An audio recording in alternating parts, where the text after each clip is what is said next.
love this. Okay, so as I said, right, everyone already knows my name. I'm located in Orlando, Florida. I've been working with AGMU for 4 years now. Specifically, I'm located at the Metro Orlando campus. And a little bit about myself, I am the uncle of 2 beautiful nieces. I love to go to the beach, and I love to sing. So if you're ever near me, you most likely have heard me sing before, okay? Now, as I was developing this workshop on microaggressions, I found it very important to tie it into AGMU's vision and mission. I think anything that we do in the classroom, in our administration, as a university, should always be tied into our vision and our mission. And of course, we're not going to read the whole thing today, but I do want you to notice that within our vision, we have, as a higher learning institution, responsibility with our society, right? A social responsibility. That everything that we do, be that academically, through research and service, is guided to upholding that responsibility. And when we look specifically at our mission as an institution of higher education, we see that we see ourselves as a university that appreciates and respects diversity, right?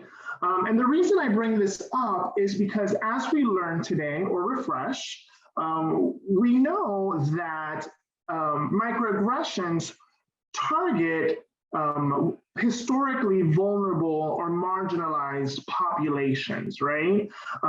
So as we are doing this, it's very important to identify where do we stand as individuals within the spectrum of privilege. And we'll get into that a little bit later on, but where do I specifically stand, right? And then what is my responsibility if I hold privilege when I notice a microaggression moving forward?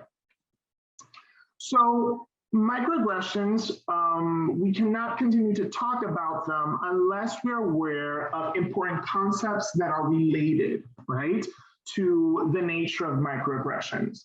So the first concept that I want to refresh today is going to be institutional racism, right? And when we talk about institutional racism, we're talking about different policies, practices, procedures that are enacted by individuals, organizations, or agencies that are detrimental to communities of color, be that Black or Brown, African American or Latino, and that benefits what we would call the dominant group living in the United States. The dominant group would then be white individuals, right?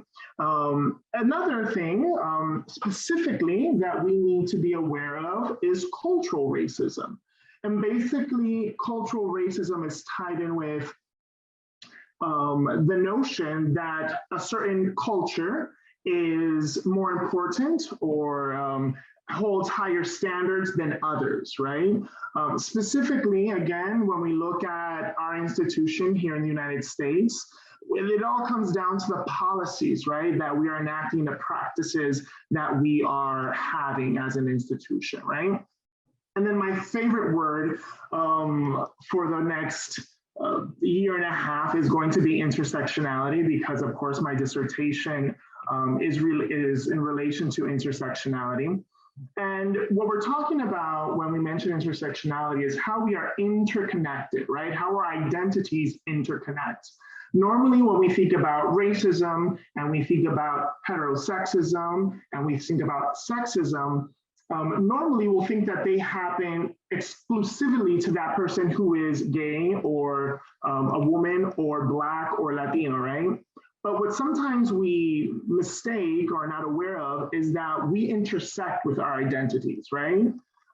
If you are a woman and you are a lesbian, then you will experience heterosexism or homophobia, and you will experience sexism, right? And so on and so forth. So holding multiple identities can put you in a place where you are receiving more than one oppressed experience. Perfect. And then, of course, privilege. Privilege is very, very interesting because we all are receptors of privilege, and we all are receptors of being oppressed, right?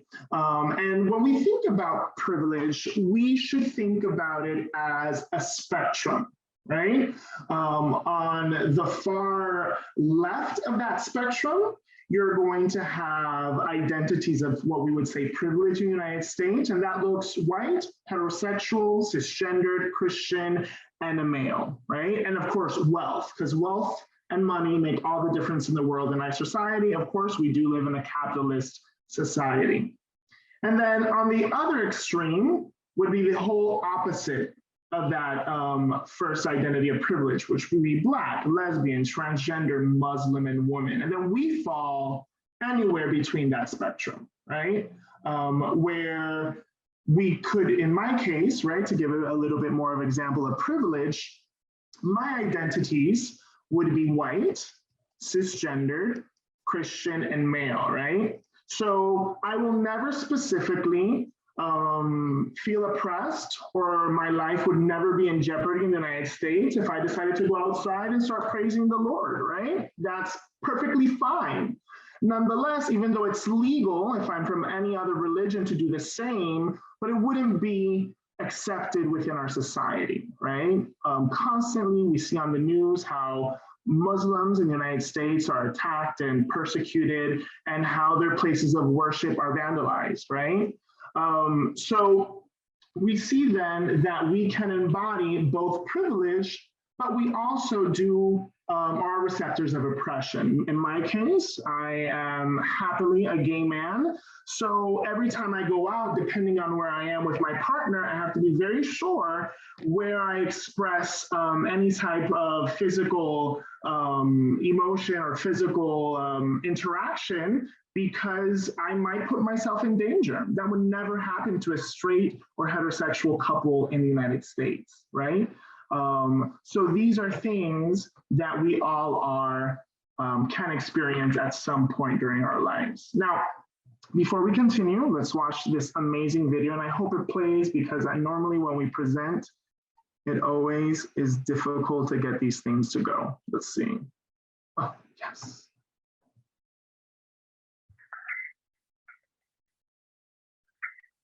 Can you guys hear it? The music? Yes, okay.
Is everyone able to hear it? I see Professor Virginia saying she cannot hear it. Can you hear it, Lynette? No? Oh, let me see. Oh, that's horrible. So I'm not going to go crazy with this. I'm just going to bypass it and go to the next slide then. Joshua, if you could just quickly tell us more or less what she's talked about, that'd be great. Definitely. So basically the video, what she's saying is how we as individuals have assumptions, right? About how another person is going to act, or even who that person is, based on the stereotypical depiction of what we think these individuals might be, right? And when I'm talking about individuals, I'm talking about marginalized groups, be that Black, be that Latino, be that gay, be that people that have any type of physical or mental disability, be that a woman specifically, and so on and so forth, right? So when we are in the workspace, sometimes we are acting based on those prejudices and those notions, and that creates a very toxic environment within the workplace, right? And then she goes on to say that the responsibility within an organization is twofold, right? Within ourselves, because we have to be aware of what our prejudices and biases are towards other groups in our society, but also a lot of it goes to human resources, right? And human resources responsibility to bring people to the table and to have these intergroup dialogues and communications, and to break those stereotypical depictions that we have embodied and believed to be true, right? And then, of course, I want to make mention to what we said previously about institutional or systematic racism, right? So it is ingrained within us as a society. I think it's kind of interesting how, for some reason, individuals might think, oh, racism, it's something from the past. It's not true. It's something that's dead, right? But nonetheless, if we take a historical lens and we look at our history here in the United States, we know that slavery began in the United States anywhere between 1619, and finally, through the Civil War, slavery was abolished in 1865. So we're talking easily 246 years of slavery in the United States. Well, no, it wasn't it, because then right after the Civil War, we had our Jim Crow laws, right? And for those who don't know what Jim Crow is, Jim Crow were the segregational laws in the United States, which each state had its own Jim Crow law. So basically, Blacks with Blacks and whites with whites, Latinos with Blacks, and that was it, right? And that lasted anywhere between 1865 all the way up to 1968, right? So we're talking about 103 years of Jim Crow, right? Thankfully, the Civil Rights Act was signed in 1964. And of course, the last Jim Crow law was eradicated in 1968. So if you are older, if you are 53 or older, you lived through Jim Crow. So we have only had 53 years in the United States of America without segregational laws, and without those types of environments. So it would be foolish under any concept to believe that just because the Civil Rights Act was signed in 1964, that racism was done with, right? Of course not, because policies and laws were signed and put into place by people that still had tons of prejudices towards minorized communities. And therefore, we still see those repercussions today, right? So let's go to our next slide and let's get to business. Perfect. So what is a microaggression, right?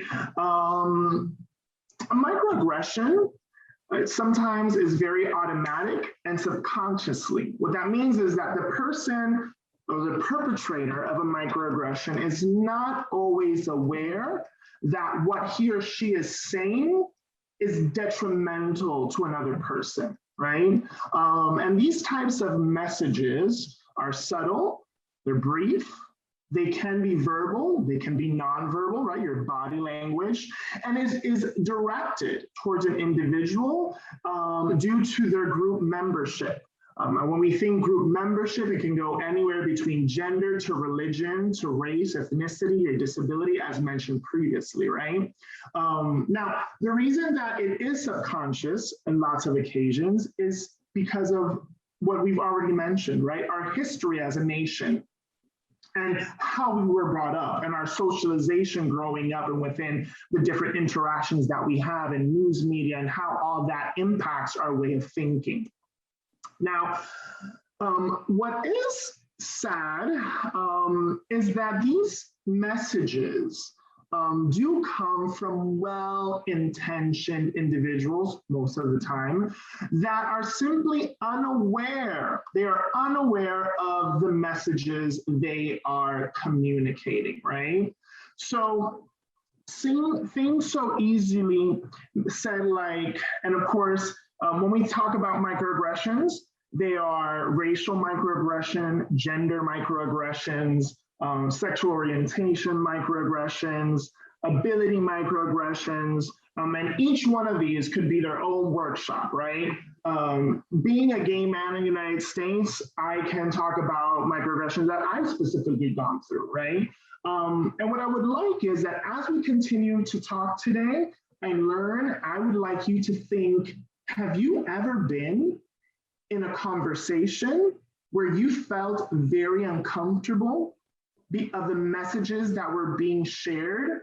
And of course, it wasn't overt, so it wasn't straight on racism, right? Or sexism, or straight on heterosexism or ableism.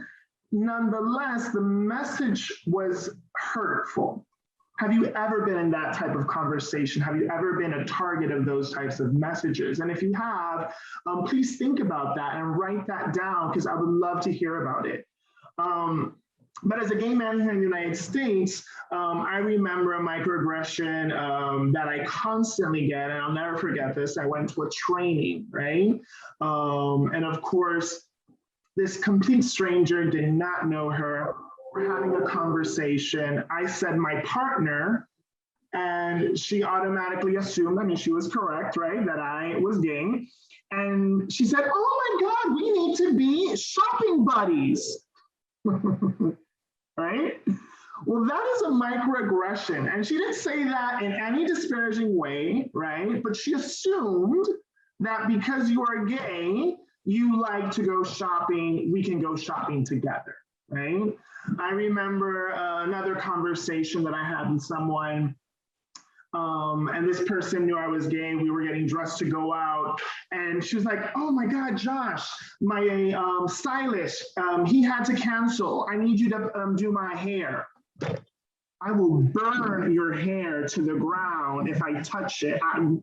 Why would you ever think, right, that my sexual orientation automatically made me an expert in styling your hair, right? I don't know if you guys are able to unmute yourself, but if you are, have any of you ever gone or had any type of these experience that you'd like to share with us?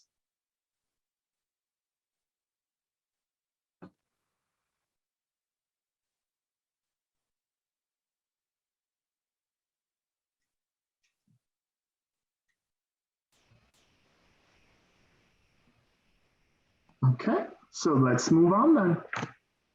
So these types of interactions tend to occur in situations where there are alternate explanations and represent an unconscious and ingrained biased belief of attitudes. And it's more likely to occur when people pretend not to notice differences such as race and sex and sexual orientation, religion, and ability.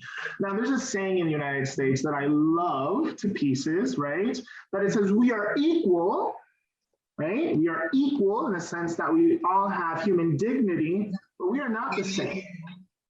Under no pretext are we the same. The life experiences of a poor Black transgendered women would never assimilate or look like the life experiences of, for example, Caitlyn Jenner. Would never be the same, right? The experiences of a Muslim individual in the United States would never be the same life experiences as a Christian in the United States of America, right? So yes, we are equal, but we are not the same, right? And of course, we're not going to talk about intersectional invisibility today, but sometimes we tend to make people invisible to feel comfortable in their presence, right? And nonetheless, if we value as people and as an institution diversity, then we need to let our colors show, right? We have to make sure that everyone is equally represented within our lives and within our institutions. Now, the microaggressions was first coined in the 70s, for those who did not know that, by psychiatrist Chester Pierce. But it wasn't until Dr. Daryl Sue, a Columbian professor, actually developed a taxonomy on microaggressions. And he divided microaggressions into 3 specific categories. One would be microassaults, the second one is micro insults, and the third, micro invalidations, right? And I want you to please, as you're listening, make some notes on these definitions, because if I am able, and I don't know if I'm able, I want to divide you guys into groups, 10 minutes. And what I want you to do in these groups is that I want you to have a conversation amongst the members in the group. Have you ever been in a situation where you have been the recipient or the target of a microaggression in the form of assault, insult, or invalidation, right? And I do see the option for breakout groups, so I'm so happy about that. So a microassault. A microassault is hardcore racism, right? There is an intention to say something or to do something that is harmful to the person, be that name calling, avoiding someone on purpose because of the color of their skin or their gender, and discriminatory actions, be that in hiring or grading, et cetera, et cetera, et cetera, right? So it is an assault on the person. When we think about micro insults, these convey rudeness and insensitivity, right? Although they are often unintentional and sometimes even well-intended, micro insults can offend and ridicule the recipient. A micro insult specifically that I have witnessed a lot within Black and African American communities here in the United States is when you have a Black individual and someone says, oh, someone that is not Black comes and says, oh, you're so articulate, right? And what that means, what's that saying, is that I am extremely surprised because Black people aren't articulate, right? So it is an insult to that person. Now, I just want to clarify very early, I mean, not very early on, but specifically, I use the term Black and Afro-American interchangeably. And the reason I do that is first, because not everyone that is Black in the United States is African-American, right? And the correct word would be Black, independently of ethnicity, right? So African-American is an ethnicity, Black is a race, okay? And then finally, micro-invalidations. Now, micro-invalidations completely invalidate the person and their life experiences. And again, these come from very unconscious places, and the messenger, right, the perpetrator of these types of messages is truly very unaware of what he or she is saying. I remember growing up, I always give this example when I'm talking about micro-invalidations, and I'll never forget, of course, I grew up in the church. I love the church, still go to church. Church is awesome. And I remember growing up in the church and a very well-intentioned person came up to me and said, you know, me very early on, getting out of the closet and living my true and authentic self, this person said, Josh, but how would you ever know if you're gay if you've never had intimate experience with a woman, right? So, and that shocked me automatically at that young age. And I felt very invalidated at that moment, as if I did not know myself enough to know what I liked and did not like, right? So again, I hope everyone has made little notes on what micro assaults are, micro insults, and micro invalidations. And I'm going to set everyone into groups. Let me see if I can do that as of right now. Breakout rooms. How many people do we have here? We have 14 individuals. I'm horrible at math. That's why I went into social work.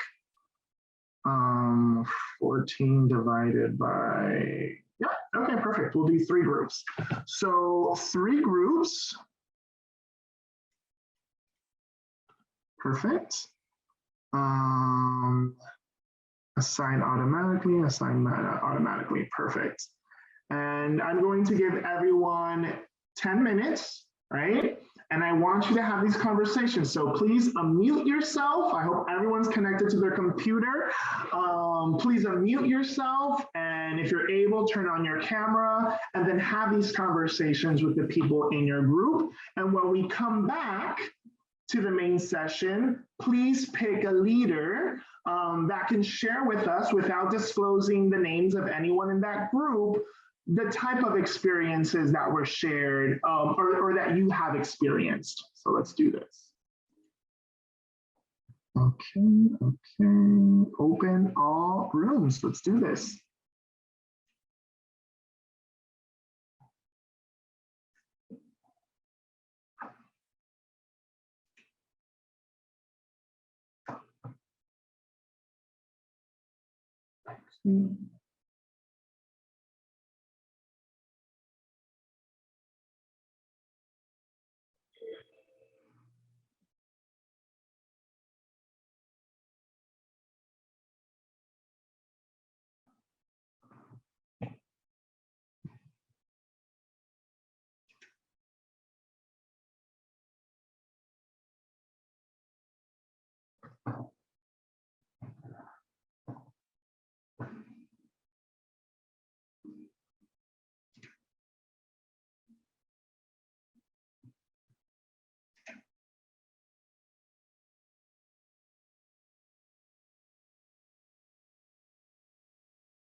Perfect, perfect. So I see everyone's coming back from their groups. I was able to go into some of the groups and listen on to some of the life experiences and encounters that some of you have had with microaggressions in the form of assaults, insults, and invalidation. Is there anyone from group 1, 2, or 3 that is willing to share with the rest of us some of those experiences? Me. Who's me? Raquel. Yes, Raquel, thank you for being here today.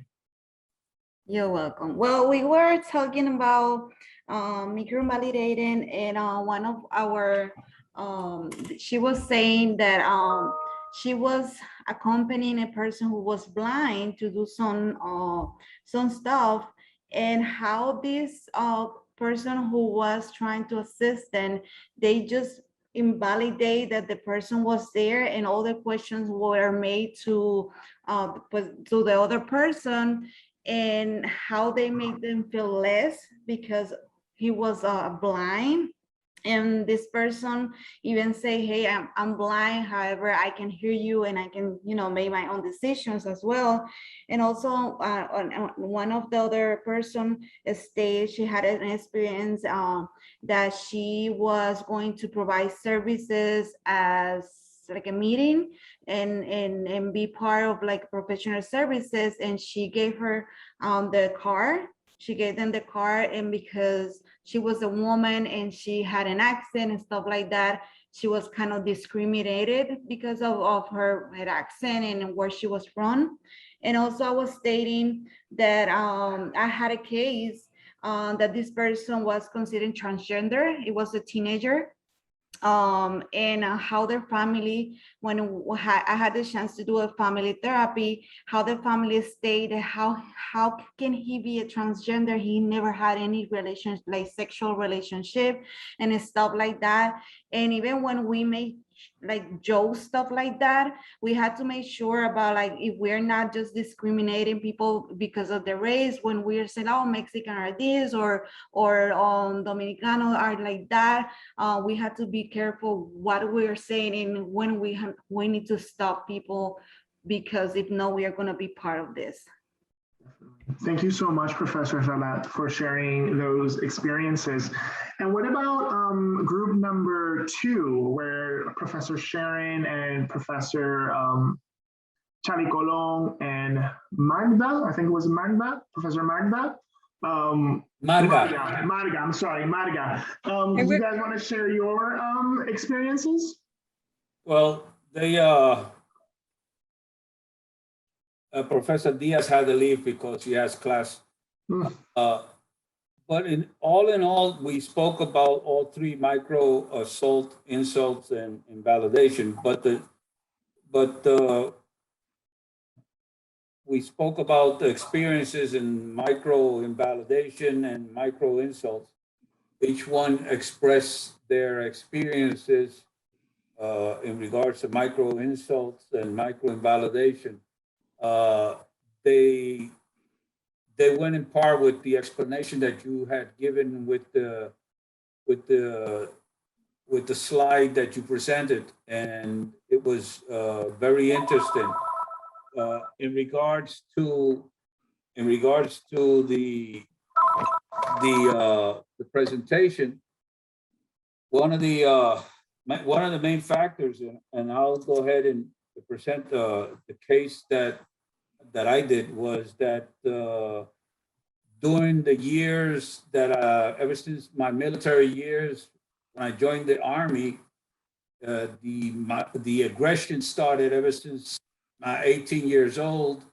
When I joined the Army, the racism that was very, very strong in the military, especially from basic training all the way through my permanent station, Vietnam, and all the areas, until even though afterwards in my professional career, the 45 years of professional career, there were still micro insults and found of distributors saying that Puerto Rico's got it made because we have the best of 2 worlds. that was a common remark that I was always getting when I did my international travels throughout Latin America and Central America. So the microaggression is there, the resentment is there, and we know for a fact what's going on with the border of Texas and Mexico. So there is certain resentment towards us in that particular. I understand that, but it's we can't do anything about it. We just have to go with the flow. Thank you for sharing, Professor Colon. And you know, the interesting thing about this is that we can both be the target and we can be the perpetrator, depending on the circumstances.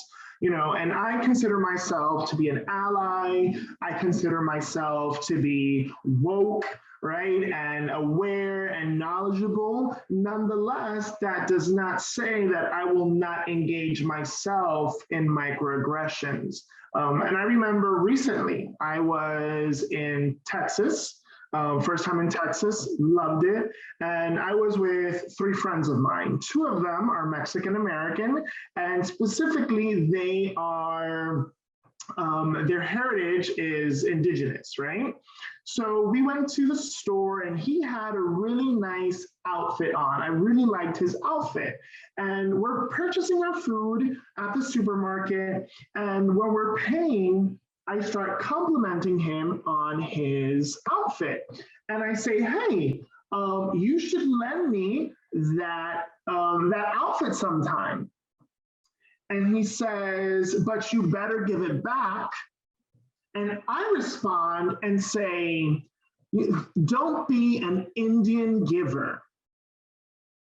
And as soon as those words left my mouth, right, I automatically knew in that instant that I had committed a microaggression, right?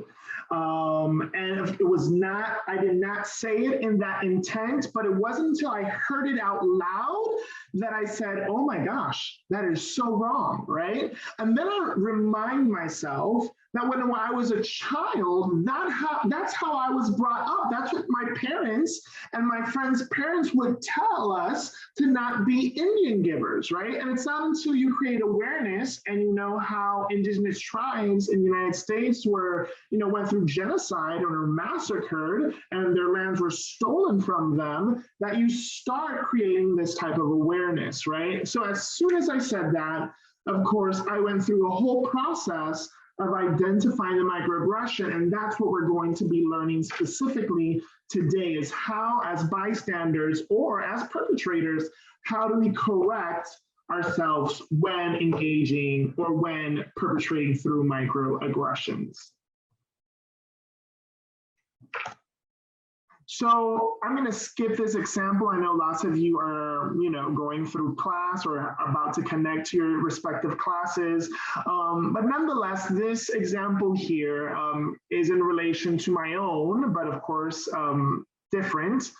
So we see that in 2018, when President Barack Obama was then a senator and running towards presidency, Senator Biden, our current president, had publicly, in a way of celebrating President Obama, mentioned that Barack Obama was articulate and bright and clean. And the way that he said it, the manner, suggested that people do not expect African Americans to be articulate and intelligent and clean. And then, of course, this was highly criticized by the African American community, right? And some might say, well, it was a compliment. But the word here that we have to be aware of is in the manner. Here at Ana G. Mendez, I have had conversations with professors where they will tell me, I've heard this, and they'll say, my smartest student is Dominican, right? And normally this comes from Puerto Rican professors. And when I hear that, it's giving me the same message, right, that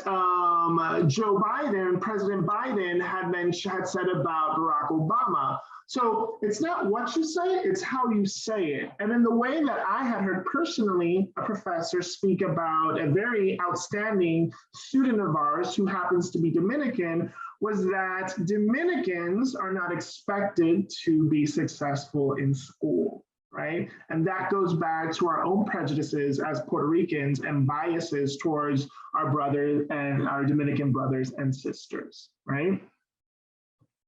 So when we think about microaggressions, specifically in relation to the workplace, we know that these occur from peer to peer, as mentioned with the example about the Dominican student.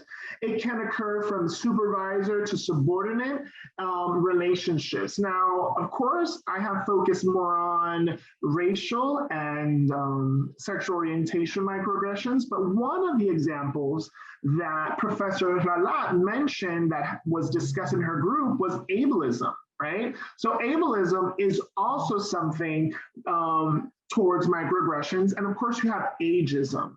Now I have to be honest with you, right? As a millennial, I have to be very, very, very aware of what I say and how I say it when I'm specifically working with baby boomers, right? Or working with Generation X. And I have to be aware of what I'm saying and how I'm saying it so that I am not speaking in a way that that shares a negative message that hurts or impacts the other person, and vice versa, right?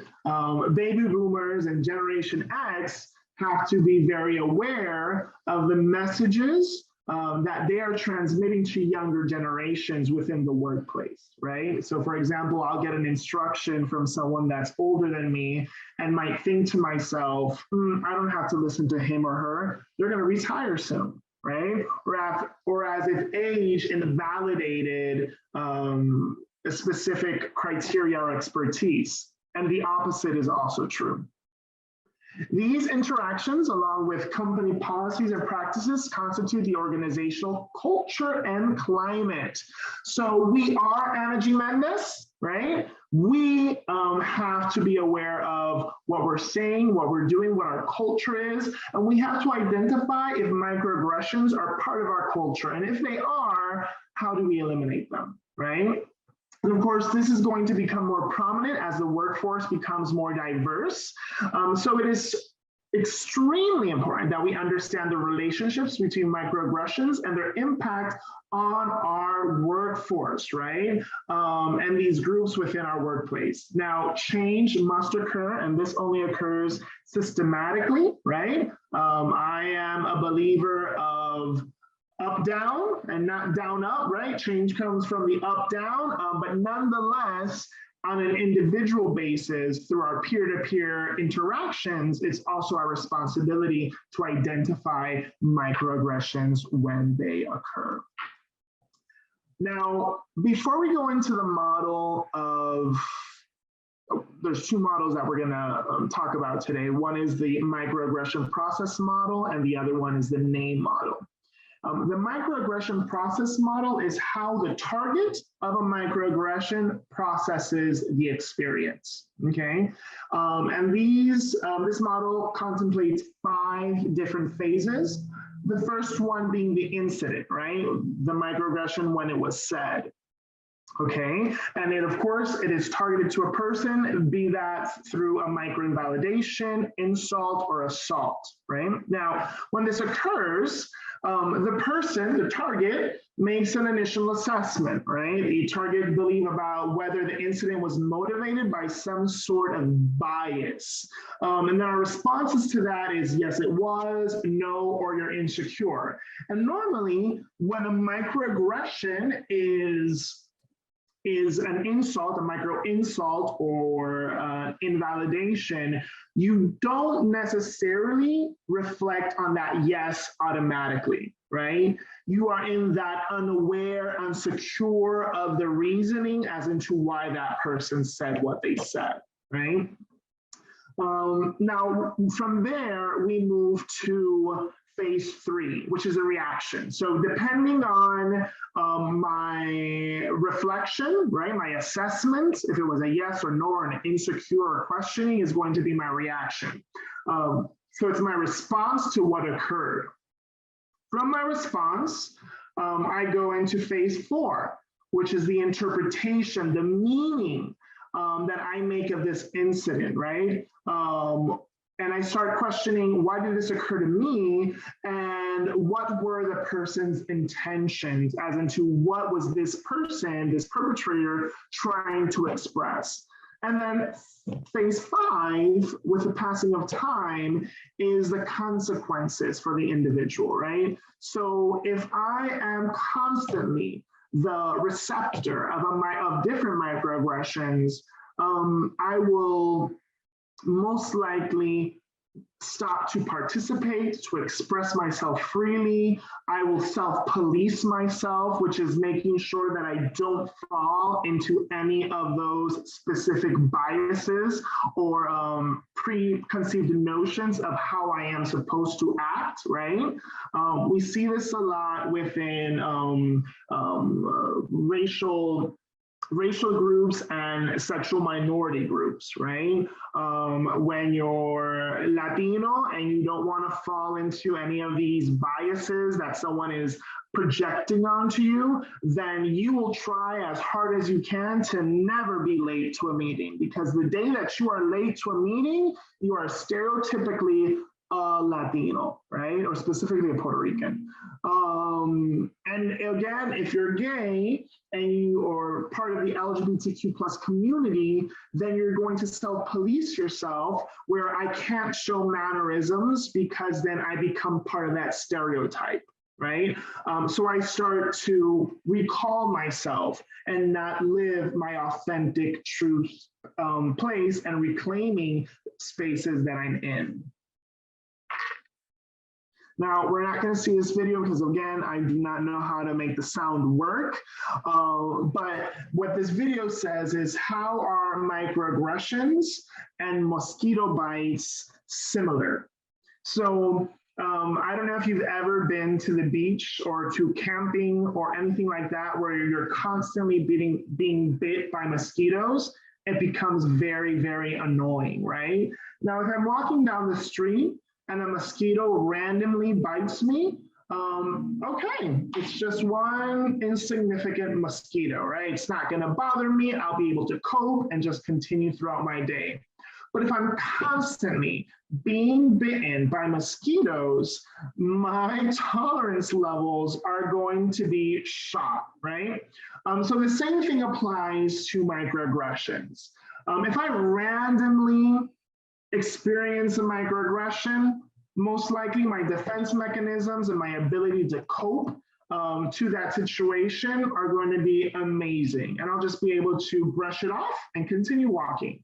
But we know that people from marginalized communities are constantly receiving microaggressions, hence their coping skills and abilities are not able to process these experiences in a uplifting, positive, and objective manner, right? So we have to be aware when these are occurring.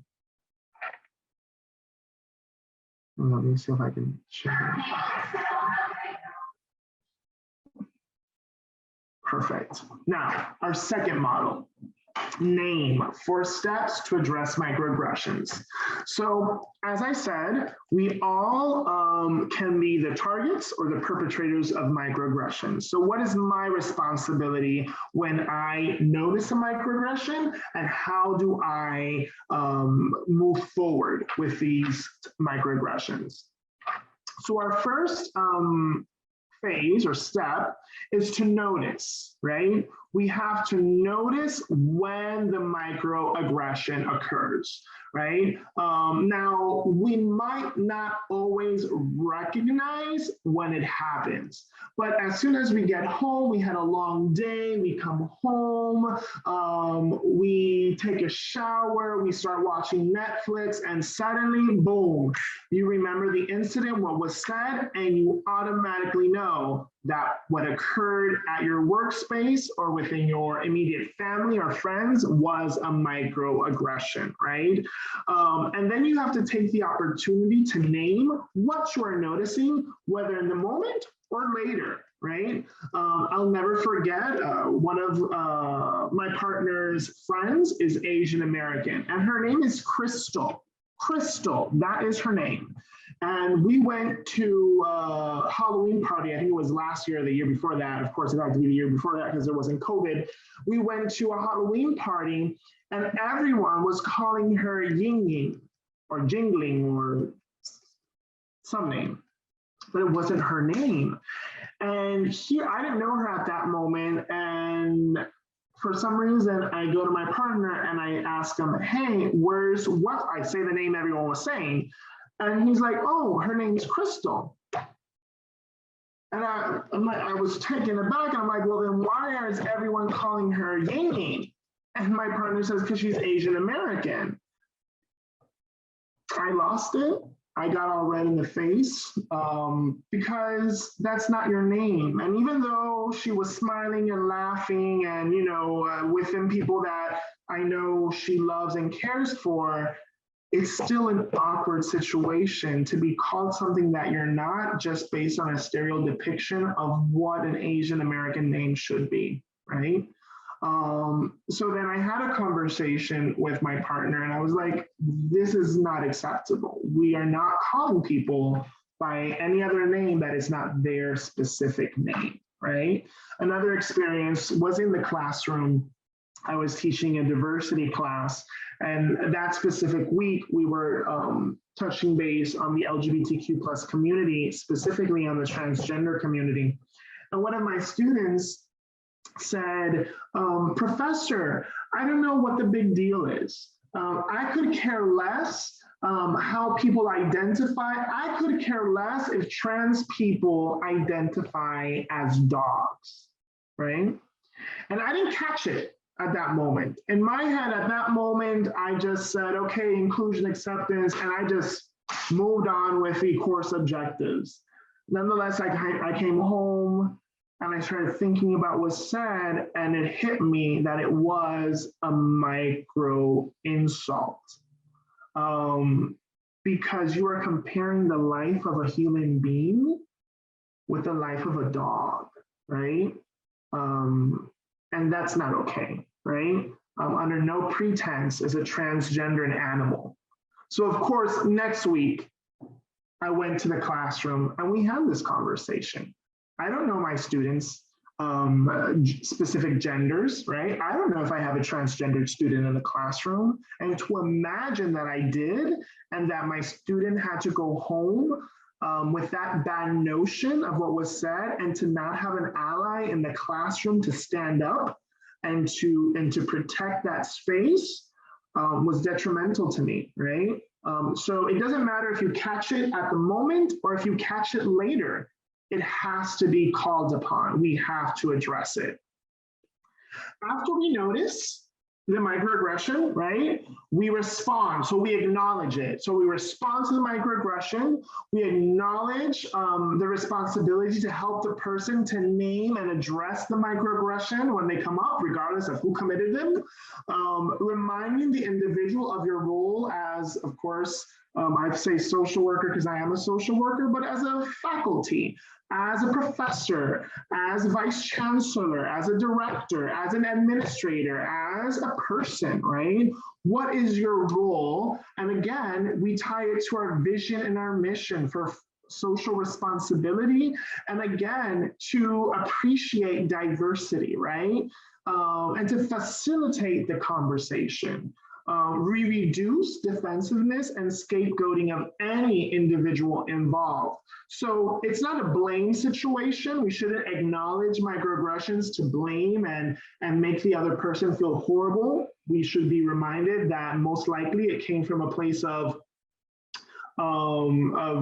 lack of knowledge. It was an unconscious comment that was not really bad intention, but nonetheless it was, right? So this is why conversations are so important and why relationships are so important, right? I am I'm thankful for the group of people that I surround myself, because I know that if I ever commit any type of microaggression or action that is detrimental to someone that I know, or to any individual, I know that the people I surround myself with will be the first people to call me out on it, right? And to have this conversation as to why it was inappropriate or not well received. After that, we make space, right? So we should be reflecting on our feelings, right? We should formally assign a time frame to talk about what occurred. We should facilitate reflective dialogue, right? About why I said this, and what was my intention, and how could I have said it in differently. A great example about this. We tend to ask people in the United States that don't look white, where are you from? Right? Where are you from? And that in itself is a micro invalidation, right? Because I'm invalidating the notion that you might be from the US. So what I really want to know is, what is your heritage? Who are you in relation to your culture and your ethnicity? So instead of asking someone, where are you from? I could rephrase that and be like, hey, what's your heritage, right? It's so different. It's so different, but I get the same response. I will be able to get, my parents are from Brazil, or my grandmother's from the Middle East, right? And I'll be able to get that beautiful information without invalidating the notion that you are from the US, that you are an American citizen, that you belong here, and that the space that we share is both of our spaces, right? The discussion should not try to resolve conflicts or feelings between individuals. So this isn't a conversation, a space to resolve conflict, right? It's not conflict resolution here. What we are having is a reflective dialogue. So it's not a win, lose, I'm right, you're wrong. It's let's talk about this and get to the bottom of the message behind the message, right? And finally, our last step within the names model is to move forward as a team, right? Provide further reflection if needed, because we are Ana G. Mendez University, right? And if someone looks bad, we all look bad. So we are there to support each other, to move forward, to work as a team, and to live out our vision and our mission as an institution. Now, additional strategies that we could implement within our institutions, be that here at Ana G. Mendez, I know that we have part-time faculty that is also connected with us today. So in your own full-time jobs and establishments and practices, right? So what are our ground rules and expectations? Do we have ground rules and expectations in relation to diversity in the workplace? And if we don't, then we should start creating them, right? They should be somewhere stipulated where I know from the get-go what is expected to from me as a member of a specific practice, institution, or organization, right? We should discuss microaggressions and practice strategies for responding to them. So that's a full-on training, which would be amazing. Recognize your own personal biases and take steps to reduce them. I think it's kind of interesting because lots of times we hear the first part of that phrase, we all have biases. Definitely, we all have biases. Nonetheless, just knowing that we have biases is not sufficient. It is not enough. So the first step is recognizing what your personal biases are. And the second step, or the second task, is to reduce them, right? To engage in that reflective dialogue, to meet people outside of your immediate circle that don't look like you. I find it very interesting how we're very opinionated about other groups, but when you look at your immediate circle, no one from that other group belongs to your circle, right? You have no Black friends. You have no African-American friends. You have no transgender friends. You have no one with disability. You, everyone that you in your immediate circle is from a specific age bracket, right? So, but then we have very opinionated notions about other groups outside of our own. So as we interact in society and we bring other people that are different from us into our immediate circles, and we get to know those people based on who they are and not how they're supposed to be or who they're supposed to, how they're supposed to act or be in society, then we start reducing our personal biases, right? And using group settings to allow individuals with different backgrounds talking to each other and breaking down stereotypes.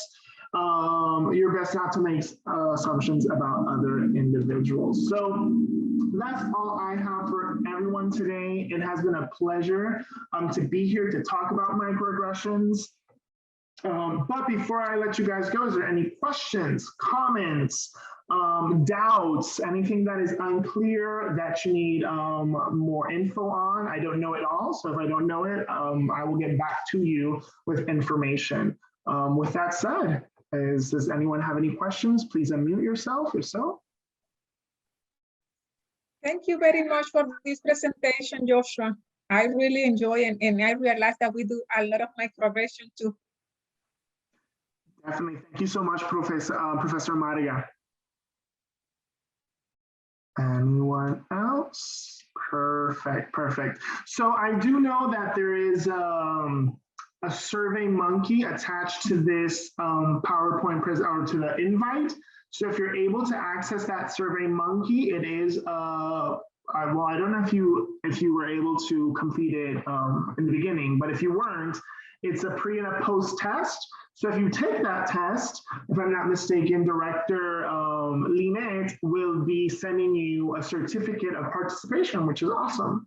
So with that said, thank you so much for being here, and I wish all of you an amazing rest of your evening.